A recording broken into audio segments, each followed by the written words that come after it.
साथियों नमस्ते। तो आज हम प्रश्नावली 3.2 के प्रश्न करेंगे और इससे पहले के जितने भी वीडियोज़ है वो सारे मैंने प्लेलिस्ट में डाल दिए हैं। तो आप प्लेलिस्ट में जाओ और सारे वीडियोज़ जो है आराम से देखो। तो देखो यहाँ पर जो हमारा पहला प्रश्न है उसमें हमें क्या ज्ञात करना है, माध्यक और बहुलक ज्ञात करना है। तो माध्यक कैसे ज्ञात करते हैं, तो जो आंकड़े हमें दिए हुए हैं उन आंकड़ों को सबसे पहले हमें आरोही क्रम में लिखना है। आरोही क्रम मतलब छोटे से बड़ा क्रम, यानी सबसे पहले छोटा आंकड़ा आएगा, फिर उससे बड़ा, फिर उससे बड़ा, फिर उससे बड़ा, फिर सबसे बड़ा। यानी सबसे पहले ये जो आंकड़े हैं इनको हमें आरोही क्रम में लिखना है।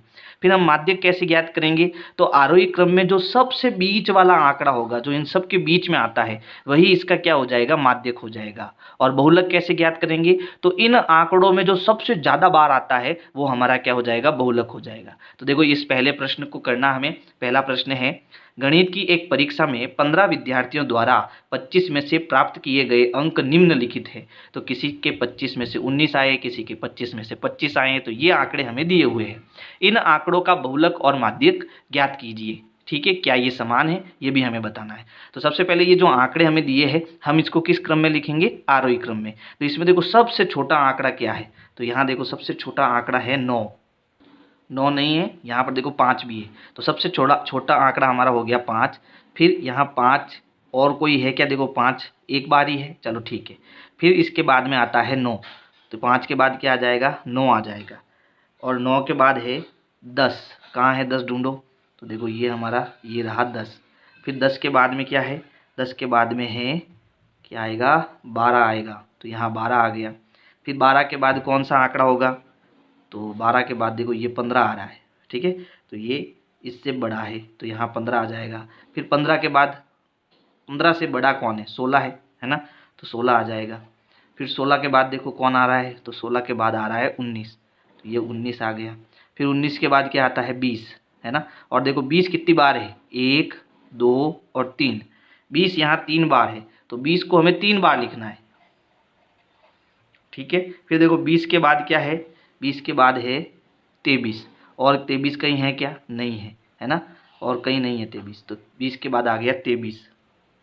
20 4 बार है यहाँ पर देखो, 1 2 3 और 4। तो 20 को 4 बार लिखना है। फिर 20 के बाद आया 23। ठीक है, 23 के बाद देखो फिर क्या बच गया, 24। और 24 एक बार ही है, तो यहाँ पर फिर 24 आ गया। फिर 24 के बाद क्या आता है, तो देखो 24 के बाद 25 आता है, और 25 2 बार है, तो 25 को हमें 2 बार लिखना है। तो ये हमने इन आंकड़ों को आरोही क्रम में लिख दिया, यानी छोटे से बड़े क्रम में लिख दिया। अब हमें ढूंढना है इसका माध्यक। माध्यक होगा इन सब के बीचों बीच में कौन आता है। तो इसको देखो पता करने की एक ट्रिक भी। ये टोटल कितने आंकड़े हैं, ये टोटल हमारे 15 आंकड़े है ना।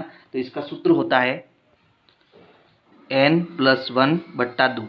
यहाँ n का मतलब है कि यहाँ कुल कितने आंकड़े हैं, तो n की जगह आ जाएगा 15। फिर इसमें हमें 1 जोड़ना है और 2 का भाग देना है। तो 15 और 1 हो गया 16, 16/2। 16/2 का मतलब 16 में 2 का भाग लगाना है। तो 2 अट्टे कितना होता है, 16। यानी 8 भी जो इसमें आंकड़ा है वो इनके सबसे बीच में आएगा। तो गिनो देखो 1 2 3 4 5 6 7 और 8। ये वाला आंकड़ा देखो, ये इसके इस साइड में कितने आंकड़े हैं, 1 2 3 4 5 6, 1 2 3 4 5 6 7। और इसके इधर देखो 1 2 3 4 5 6 7। यानी इस आंकड़े के इधर 7 है और इधर भी 7 है। इसका मतलब ये बीचों बीच में है। तो जो आंकड़ा सबसे मध्य में होगा वही इसका क्या हो जाएगा, माध्यक हो जाएगा। यानी इसका इनका माध्यक कितना आ गया, 20 आ गया। इसी प्रकार बहुलक कैसे ज्ञात करना है, तो देखो इसमें सबसे ज़्यादा बार कौन सा आंकड़ा आया, तो देखो यहाँ 20, 1 2 3 4, 4 बार 20 आया, इसलिए इसका बहुलक क्या हो जाएगा, 20 हो जाएगा। अब देखो यहाँ पर क्या ये समान है, तो हमारा उत्तर क्या होगा, हाँ ये समान है। तो यहाँ लिखेंगे हाँ यह समान है। तो माध्यक कैसे ज्ञात करना, जो आंकड़ा दिया है उसको आरोही क्रम में लिखो, फिर इसके जो बीचों बीच में होगा वो हमारा माध्यक होगा, और बहुलक क्या होगा, जो सबसे ज़्यादा बार आंकड़ा आया वो हमारा बहुलक होगा। प्रश्न 2 है, एक क्रिकेट मैच में खिलाड़ियों द्वारा बनाए गए रन इस प्रकार है। यानी एक क्रिकेट में जो खिलाड़ी रन बना रहे हैं वो आंकड़े हमें यहाँ पर दिए हुए हैं।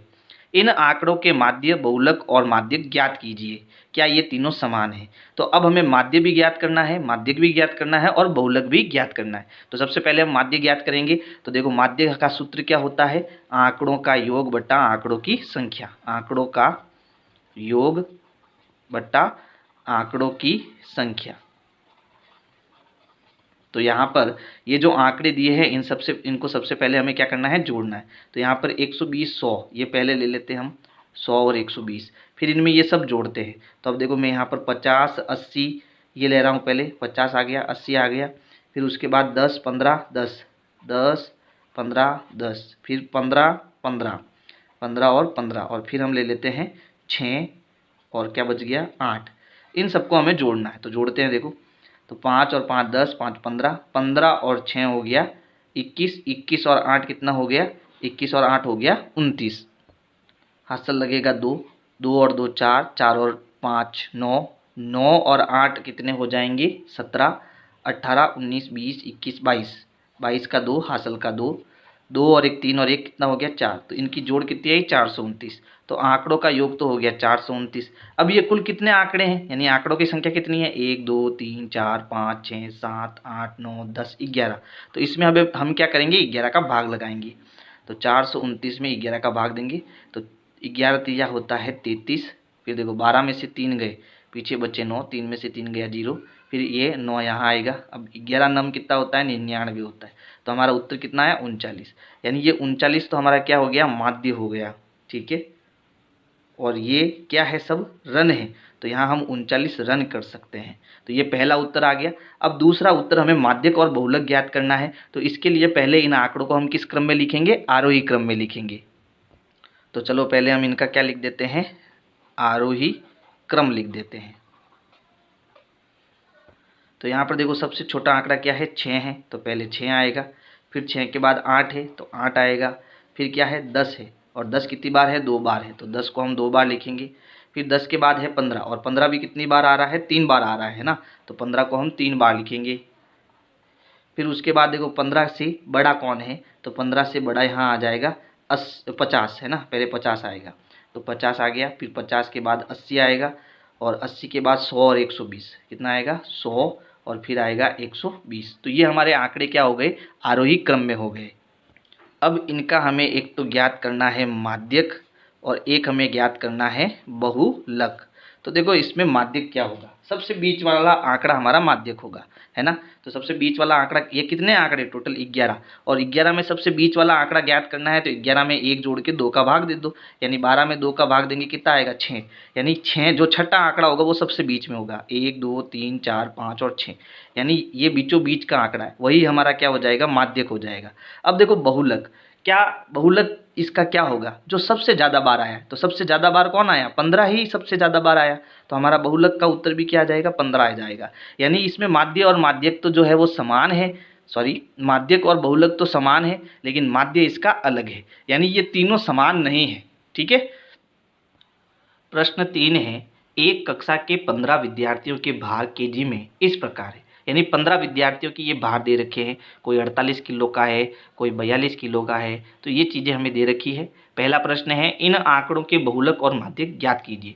तो देखो पहला प्रश्न ज्ञात करने के लिए हमें इनको किस में लिखना है, आरोही क्रम में लिखना है। तो यहाँ पर आरोही क्रम मैंने पहले से ही लिख लिया है, यानी छोटे से बड़ा क्रम मैंने आंकड़ों का लिख दिया है। अब हमें माध्यक ज्ञात करना है, तो माध्यक ज्ञात करने के लिए इसमें सबसे बीच वाला आंकड़ा देखो। तो देखो बीच वाला आंकड़ा ज्ञात करने के लिए क्या करना, कितने आंकड़े भाई, 15 आंकड़े।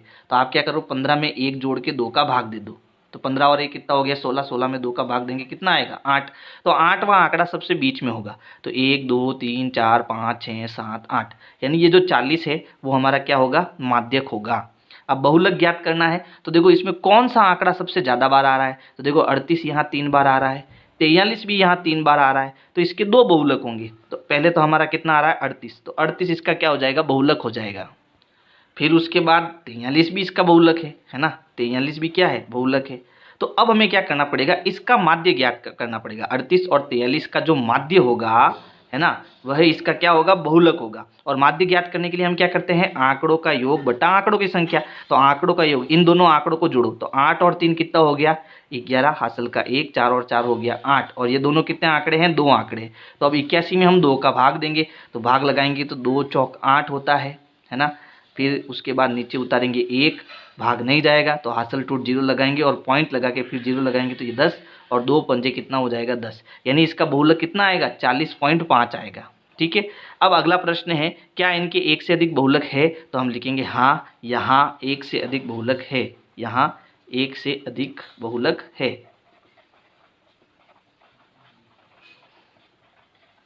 क्योंकि 38 भी 3 बार आ रहा है और 43 भी 3 बार आ रहा है, इसलिए यहाँ एक से अधिक बहुलक है। प्रश्न 4 है, निम्नलिखित आंकड़ों के बहुलक और माध्यक ज्ञात कीजिए। तो इनको ज्ञात करने के लिए सबसे पहले हमें क्या करना है, आरोही क्रम लिखना है। तो पहले हम इनका आरोही क्रम लिखते हैं। तो यहाँ पर देखो सबसे छोटा आंकड़ा क्या है, सबसे छोटा आंकड़ा है 12 और 12 2 बार आ रहा है, तो 12 को हम 2 बार लिखेंगे, ठीक है। फिर उसके बाद में देखो 12 के बाद क्या आता है 13, और 13 भी कितनी बार आ रहा है, 2 बार आ रहा है, तो यहाँ 13 को 2 बार लिखना है। फिर उसके बाद देखो 14 कितनी बार आ रहा है, 1 2 और 3, 14 3 बार आ रहा है, 14 को 3 बार लिखो। फिर 14 के बाद क्या आ रहा है 16 और फिर आ रहा है 19, तो ये हो गया 16 और फिर लास्ट में क्या आएगा 19 आएगा। अब सबसे पहले देखो हमें क्या बताना है, माध्यक बताना है। और माध्यक क्या होता है, सबसे बीच वाला आंकड़ा। तो यहाँ पर टोटल कितने आंकड़े हैं, 1 2 3 4 5 6 7 8 9, तो हमें 9 में 1 जोड़ के 2 का भाग देना है। तो 9 और 1 होता है 10/2, 10 में 2 का भाग देंगे तो क्या जाएगा 5 बार भाग जाएगा। तो यहाँ पर जो पाँचवा आंकड़ा होगा 1 2 3 4 5, ये सबसे बीचों बीच में है, यानी मध्य में है, तो इसका माध्यक कितना हो गया 14 हो गया। अब हमें बहुलक बताना है। तो बहुलक क्या होगा, जो आंकड़ा सबसे ज़्यादा बार आया। तो सबसे ज़्यादा बार कौन आया, 14 यहाँ 3 बार आ रहा है, बाकी कोई आंकड़ा 3 बार नहीं आ रहा है, तो इसका बहुलक क्या आ गया 14 आ गया। और दोनों ही आंकड़े क्या है, समान है, यानी इसका माध्यक भी समान है और बहुलक भी समान है। अब देखो प्रश्न 5 है, बताइए कि निम्नलिखित कथन सत्य है अथवा असत्य। तो हमें सत्य असत्य बताना है। तो पहला देखो, बहुलक आंकड़ों में से सदैव एक संख्या होती है ना। तो अभी इसको हमने प्रश्न को किया है, जैसे यहाँ पर देखो ये वाला प्रश्न, प्रश्न संख्या 4, तो ये जो हमें आंकड़े दिए हैं इसी में से तो हमारा उत्तर आ रहा है। बात समझ में आई, इसी में से तो क्या आ रहा है, हमारा उत्तर आ रहा है, इसलिए ये कथन हमारा क्या हो जाएगा, सत्य हो जाएगा।